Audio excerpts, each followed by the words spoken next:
इसी महीने माह रमजानुल मुबारक, श्री राम नवमी और हनुमान जयंती मुनक्किद होने वाले हैं। इस सिलसिले में Hyderabad police commissioner CV Anand ने आज एक वीडियो कॉन्फ्रेंस मुनक्किद करते हुए सभी station house officers, patrolling car, blue colts staff officers और आला ओहदेदारों के साथ मुख्तलिफ उमूर पर बातचीत की ताकि इन त्योहारों के सिक्योरिटी और दीगर इंतजामात खुश असलूबी से अंजाम दिए जा सके। पुलिस कमिश्नर ने हिदायत दी है कि इंतजामात ऐसे होने चाहिए कि अकीदतमंदों को किसी किस्म की तकलीफ ना हो।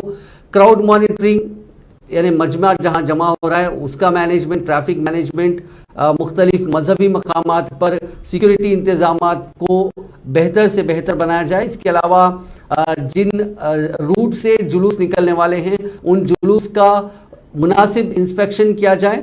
इसके अलावा सभी एसएचओस और डिटेक्टिव इंस्पेक्टर्स को हिदायत दी गई है कि वो इस महीने काफ़ी अलर्ट रहें और काफ़ी ज़्यादा काम करें।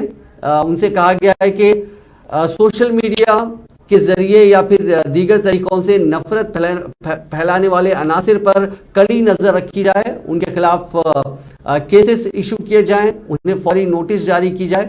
इसके अलावा जितने राउडी शीटर और गैर समाजी अनासिर हैं उन्हें नोटिस दिया जाए, उन्हें बुलाया जाए और उन्हें बाइंड ओवर किया जाए। जितने कम्युनल राउडीज हैं उन्हें बाइंड ओवर किया जाए। इसके अलावा शहर में पीस कमिटीज के दोबारा अहिया की भी पुलिस कमिश्नर ने बात की। उन्होंने कहा कि जो लोग समाज की सच्ची खिदमत करना चाहते हैं उन्हें दोबारा इन पीस कमिटीज का रुकन बनाया जा सकता है।